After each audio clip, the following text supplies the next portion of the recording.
جب تم میں سے کوئی شخص نماز کے لیے مسجد میں آئے تو تشبیک نہ کرے، اس طرح انگلیوں میں ہاتھوں میں ہاتھ ڈال کر اور اس طرح نہ بیٹھے، اس لیے کہ جب تم میں سے کوئی شخص مسجد میں آتا ہے نماز کے لیے تو جب تک وہ نماز کے انتظار میں بیٹھا ہے وہ نماز ہی میں ہے۔ ظاہر نماز میں سے کون بیٹھتا ہے نا؟ تو اس وجہ سے مسجد میں اب یہ چھوٹا سا عمل بظاہر ہے، لیکن اس کو آپ صلی اللہ علیہ وسلم فرماتے ہیں فَإِنَّ التَّشْبِيكَ مِنَ الشَّيْطَانِ، تشبیک شیطانی عمل ہے، شیطان کی طرف سے ہے، اور تم جب تک مسجد میں ہو تو نماز میں ہو تو اس شیطانی عمل سے، اس شیطانی طریقے سے اپنے آپ کو بچائے رکھو، اپنے آپ کو محفوظ رکھو۔ گزشتہ 2-3 جمعوں سے مسجد سے متعلق کچھ اعمال کا ذکر ہو رہا تھا، بات سے بات نکلتی ہے تو اس کے بعد اسی سے متعلق 2-3 اور چھوٹی چھوٹی غلطیاں ہیں جن پر تنبیہ رسول اللہ صلی اللہ علیہ وسلم نے فرمائی ہے، تو ان کو ذکر کر دینا مناسب معلوم ہوتا ہے۔ حضرت عبداللہ ابن عمر رضی اللہ تعالیٰ عنہما فرماتے ہیں کہ رسول اللہ صلی اللہ علیہ وسلم ایک دن مسجد میں خطبہ ارشاد فرما رہے تھے، خطبے کے دوران آپ صلی اللہ علیہ وسلم نے دیکھا فرآ نخامة فی قبلۃ المسجد، مسجد کے قبلے کی دیوار میں آپ نے دیکھا کہ کسی نے تھوک پھینکا ہوا ہے، تو آپ صلی اللہ علیہ وسلم غضبناک ہوئے، لوگوں پر غصہ ہوئے، فتغیظ علی الناس، اور آپ صلی اللہ علیہ وسلم نے اس کو کھرچ کر خود صاف کیا، اور پھر آپ نے زعفران منگوا کر اس پر لگا کر اس جگہ کو صاف کرنے کے بعد خوشبو لگا دی اس پر، اور پھر آپ صلی اللہ علیہ وسلم نے فرمایا کہ جب تم میں سے کوئی شخص نماز میں ہوتا ہے اذا کان احدکم فی صلاۃ، جب تم میں سے کوئی شخص نماز میں ہوتا ہے تو اللہ تعالیٰ اس کے چہرے کی طرف، اس کی طرف متوجہ ہوتے ہیں، فلا یبصق فی قبلتہ، تو اپنے قبلے کی جانب وہ تھوک نہ پھینک۔ آپ کو تو شاید سننے میں یہ عجیب لگ رہا ہوگا کہ مسجد میں قبلے کی طرف کس نے کیسے تھوک پھینک دیا، تو یہ جیسے پہلے بھی میں کئی بار عرض کر چکا ہوں کہ اس وقت مسجدیں ایسی پختہ ٹائلوں والی یا سنگ مرمر والی تو ہوتی نہیں تھی، تو وہ کچی مساجد ہوتی تھی، نیچے زمین کچی ہے، دیواریں جو ہے وہ کچی ہیں، اوپر کھجور کی جو ہے وہ چھال کی اور اس کے پتوں کی چھت ڈلی ہوئی ہے، تو باہر کے راستے میں اور مسجد کے اندر کے حصے میں کوئی ایسا فرق نہیں ہوتا تھا، کچی وہ بھی زمین ہے، کچی یہ بھی زمین ہے، بس یہ ایک چار دیواری لگا کر مسجد کا احاطہ بنا دیا گیا کہ یہ حصہ مسجد کا ہے۔ تو اس لیے بہت دفعہ کسی عام مسلمان کے ذہن میں یہ خیال، یہ احساس نہیں ہوتا تھا کہ یار یہ مسجد کا احترام جو ہے وہ کس طرح لازم ہے، تو ایک عام جگہ اس کو سمجھ کر اس نے تھوک پھینک دیا، تو آپ صلی اللہ علیہ وسلم نے اس پر سختی سے اس سے منع فرمایا، اور آپ نے فرمایا کہ یہ بہت برا عمل ہے، اور خاص طور پر قبلے کی جانب میں۔ چنانچہ ایک اور روایت میں آپ صلی اللہ علیہ وسلم نے فرمایا جب تم میں سے کوئی شخص نماز میں ہوتا ہے تو سامنے قبلے کی طرف اور دائیں طرف تھوک نہ پھینکے، سامنے کی طرف گویا وہ اللہ تعالیٰ سے کلام کر رہا ہے، اللہ تعالیٰ سے دعا کر رہا ہے، اور دائیں طرف فرشتہ اس کا وہ نیک عمل لکھ رہا ہے، دائیں طرف فرشتہ اس کا وہ نیک عمل لکھ رہا ہے، تو دائیں طرف بھی تھوک نہ پھینکے اس کے احترام میں، سامنے بھی نہ پھینکے، ضرورت ہو تو بائیں طرف یا پاؤں کے نیچے، یہ اس وقت جب کہ وہ کچی ہوتی تھی۔ دوسرا طریقہ آپ نے یہ فرمایا زیادہ ضرورت ہو تو اپنا کپڑا لے کر، جیسے رومال چادر کسی کے پاس ہوتی ہے تو اپنے رومال میں چادر میں آپ نے تھوک ڈال کر اس کو جو ہے وہ لپیٹ دیا ہے تاکہ جگہ گندی نہ ہو، مسجد میں جو ہے وہ گندگی نہ ہو، تو اس سے آپ صلی اللہ علیہ وسلم نے منع فرمایا۔ اسی طرح ابو داؤد کی ایک روایت ہے، آپ صلی اللہ علیہ وسلم نے فرمایا کہ من تفل تجاہ القبلہ جاء یوم القیامت وتفلہ بین عینیہ، جس آدمی نے قبلے کی طرف تھوک پھینکا تو قیامت کے دن وہ اس حال میں آئے گا کہ اس کا وہ تھوک اس کی پیشانی پر لگا ہوا ہوگا، اس کی آنکھوں کے درمیان اس کی پیشانی پر لگا ہوا ہوگا، تو اس سے اجتناب لازم ہے۔ یہ مضمون تو اسی سے متعلق تھا، مسجد کی صفائی سے متعلق تھا کہ گویا آپ صلی اللہ علیہ وسلم نے اس کی تلقین فرمائی اور اس کی تاکید فرمائی، اور اس کو آپ صلی اللہ علیہ وسلم نے بار بار ذکر فرمایا کہ اس کے صاف ستھرا رکھنے کا، اس کے پاک رکھنے کا اہتمام کرو،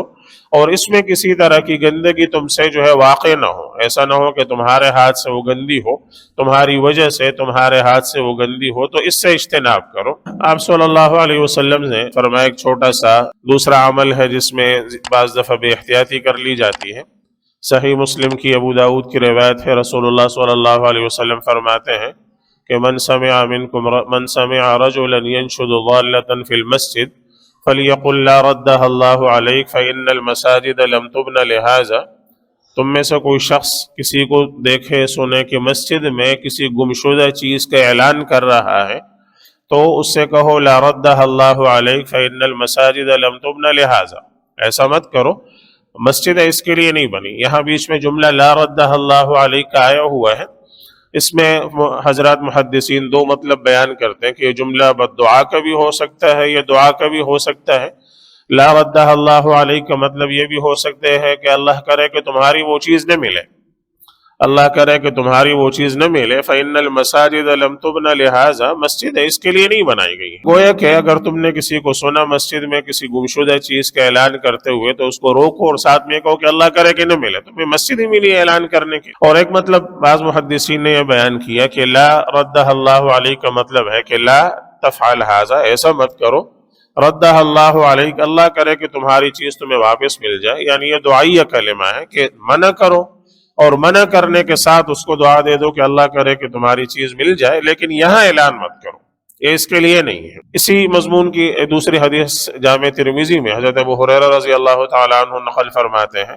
کہ آپ صلی اللہ علیہ وسلم نے فرمایا کہ اذا رأيتم من يبيع او يبتاع في المسجد فقولوا لا اربح اللہ تجارتک، جب تم کسی کو دیکھو کہ مسجد میں وہ خرید و فروخت کر رہا ہے، کوئی چیز بیچ رہا ہے، خرید رہا ہے، تو اس سے کہو لا اربح اللہ تجارتک۔ اس میں بھی وہی دو مطلب ہو سکتے ہیں کہ یا تو دعا ہے کہ اللہ کرے کہ تمہاری تجارت میں کوئی نفع نہ ہو، تمہیں یہی جگہ ملی ہے خرید و فروخت کے لیے، اور یا یہ مطلب ہو سکتا ہے کہ ایسا مت کرو، اللہ کرے کہ تمہیں نفع حاصل ہو جائے لیکن یہاں مت کرو، اس کو روکو اور اس سے کہو کہ یہاں مت کرو۔ اور وَإِذَا سَمِعْتُمْ، اور جب تم کسی کو سنو مَن يَنشُدُ ضَالَّةً فِي الْمَسْجِدِ، مسجد میں گمشدہ چیز کا اعلان کر رہا ہے تو فَقُولُوا لَا رَدَّهَا اللَّهُ عَلَيْكَ، تو اس کو یہ کہو۔ تو یہ دوسرا ایک عمومی ایک عمل ہے جو مساجد میں عام ہوتا جا رہا ہے، تو اس سے مسجد ہے جیسا کہ آپ صلی اللہ علیہ وسلم نے فرمایا کہ اس کے لیے نہیں بنائی گئی ہے۔ ہمارے ہاں عام طور پر بچوں کے یا کوئی بھی زیادہ بزرگ ہے، دماغی توازن ٹھیک نہیں ہے، تو ان کے اعلان کے لیے مسجد کو اختیار کیا جاتا ہے، تو اس کی اجازت علماء دیتے ہیں اس بنیاد پر کہ انسان کا چونکہ احترام بہت زیادہ ہے، اور انسان کی عزت، انسان کا احترام، خاص طور پر مسلمان کا احترام جو ہے وہ بہت زیادہ ہے، تو اس وجہ سے گویا اس ضرورت کی بنیاد پر مسجد میں اس کا اعلان کیا جا سکتا ہے، لیکن اس کو بہت محدود پیمانے پر استعمال کرنا چاہیے، بہت انتہائی ضرورت کے وقت، جب سمجھ میں آئے کہ واقعی اور کوئی راستہ نہیں رہا یا اور کوئی طریقہ نہیں ہے، تو اس کو بہت محدود ضرورت کے طور پر، یہ نہیں کہ سب سے پہلے مسجد میں پہنچو گے، پہلے تو مسجد میں اعلان ہو جائے، پھر بعد میں دیکھتے رہیں گے، ڈھونڈتے بھی رہیں گے، دیکھتے بھی رہیں گے۔ تو جیسا کہ آپ صلی اللہ علیہ وسلم نے فرمایا فَإِنَّ الْمَسَاجِدَ لَمْ تُبْنَ لِهَذَا، یہ ایک مسلمان کے ذہن میں رہے کہ مسجد اس کے لیے نہیں بنائی گئی، مساجد اللہ کی عبادت کے لیے ہے، مسجد اللہ تعالیٰ کی عبادت کے لیے، رکوع سجود کے لیے، تلاوت کے لیے، یہ اس کام کے لیے نہیں ہے، تو اس لیے اپنی گمشدہ چیز کا اعلان وہ مسجد کے اندر نہ ہو، الا یہ کہ بہت شدید ضرورت، اور وہ بھی جیسے میں نے عرض کیا انسان کی حد تک، انسان کے علاوہ باقی چیزوں کا نہیں۔ اس کا ہمارے ہاں اس کو جیسے میں نے عرض کیا عام ہوتا جا رہا ہے، اور یہ معاملہ، اور اب بہت ساری چیزوں کا، اب تو لوگ باہر آتے ہیں جی ہم نے فری میڈیکل کیمپ لگایا تو اس کا اعلان آپ کر دیجئے، اور فلاں کام جو ہے ہم کر رہے ہیں رفائی کام، اس کا اعلان مسجد میں کر دیجئے، اور یہ کام ہو رہا ہے تو اس کا اعلان کر دیجئے۔ تو آپ صلی اللہ علیہ وسلم کا یہ فرمان ہر مسلمان کے ذہن میں رہے فَإِنَّ الْمَسَاجِدَ لَمْ تُبْنَ لِهَذَا، مسجد اس کے لیے نہیں بنائی گئی۔ اگر کوئی بہت شدید ضرورت کہیں پیش آتی ہے تو وہاں کچھ رخصت دی جا سکتی ہے، لیکن عام حالات میں یہ بات ذہن میں رہے کہ مسجد اس کام کے لیے نہیں ہے۔ تو یہ دوسری ایک عمومی سی غلط فہمی ہے یا غلط عمل ہے جو پھیلتا جا رہا ہے، اس سے اجتناب ایک مسلمان کے لیے ضروری ہے۔ تیسری ایک چھوٹی سی غلطی جو ہے وہ سر انجام دی جاتی ہے، اور کرنے میں بظاہر کوئی بڑا عمل بظاہر معلوم نہیں ہوتا، لیکن حضرت ابو سعید خدری رضی اللہ تعالیٰ عنہ کے ساتھ ان کے ایک آزاد کردہ غلام تھے، وہ فرماتے میں حضرت ابو سعید خدری کے ساتھ تھا، اور ہم رسول اللہ صلی اللہ علیہ وسلم کے ساتھ تھے، ہم گئے مسجد کے اندر، تو مسجد کے اندر جب ہم جا کر اندر گئے تو آپ صلی اللہ علیہ وسلم نے دیکھا کہ مسجد میں ایک شخص بیٹھا ہوا ہے، اور وہ ہاتھوں میں ہاتھ ڈال کر یہ جیسے آپ بیٹھتے ہیں ایسے بیٹھا ہوا ہے۔ تو آپ صلی اللہ علیہ وسلم نے اس کو اشارہ فرمایا، اس کو سمجھ میں نہیں آیا آپ صلی اللہ علیہ وسلم کے اشارہ، وہ بیٹھا رہا۔ آپ صلی اللہ علیہ وسلم نے ابو سعید خدری جو ان کے ساتھ ہیں ان کو مخاطب کر کے فرمایا کہ جب تم میں سے کوئی شخص نماز کے لیے مسجد میں آئے تو تشبیک نہ کرے، اس طرح انگلیوں میں ہاتھوں میں ہاتھ ڈال کر اور اس طرح نہ بیٹھے، اس لیے کہ جب تم میں سے کوئی شخص مسجد میں آتا ہے نماز کے لیے تو جب تک وہ نماز کے انتظار میں بیٹھا ہے وہ نماز ہی میں ہے۔ ظاہر نماز میں سے کون بیٹھتا ہے نا؟ تو اس وجہ سے مسجد میں اب یہ چھوٹا سا عمل بظاہر ہے، لیکن اس کو آپ صلی اللہ علیہ وسلم فرماتے فَإِنَّ التَّشْبِيكَ مِنَ الشَّيْطَانِ، تشبیک شیطانی عمل ہے، شیطان کی طرف سے ہے، اور تم جب تک مسجد میں ہو تو نماز میں ہو تو اس شیطانی عمل سے، اس شیطانی طریقے سے اپنے آپ کو بچائے رکھو، اپنے آپ کو محفوظ رکھو۔ یہ مضمون کئی اور احادیث میں آپ صلی اللہ علیہ وسلم سے منقول ہے۔ حضرت کعب بن عجرہ رضی اللہ تعالیٰ عنہ سے ایک اور حدیث میں اسی طرح منقول ہے کہ انہوں نے فرمایا کہ آپ صلی اللہ علیہ وسلم نے فرمایا اذا توضأ احدكم ثم خرج عامدا الى المسجد، جب تم میں سے کوئی شخص وضو کر کے پھر مسجد کی طرف روانہ ہو، مسجد کے لیے نکلے اور مسجد پہنچے تو مسجد میں آ کر فلا یشبکن بین اصابعہ، وہ اپنے انگلیوں میں تشبیک، اس کو تشبیک کہتے ہیں، اس طرح تشبیک کر کے جو ہے وہ نہ بیٹھے، اس لیے کہ جب تک وہ مسجد میں ہے وہ نماز میں ہے۔ تو یہ جب تک آپ یہاں بیٹھے ہیں اب نماز کے انتظار میں تو یہ بھی نماز ہی ہے، نماز ہی کا اجر مل رہا ہے، نماز ہی کا ثواب مل رہا ہے۔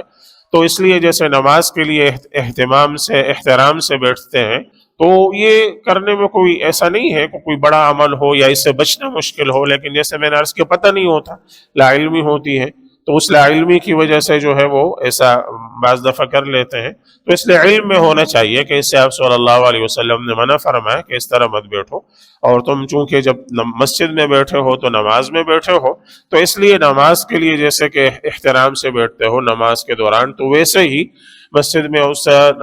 نماز کے دوران کا احترام کا وہ خیال نماز سے پہلے بھی رکھو۔ تو یہ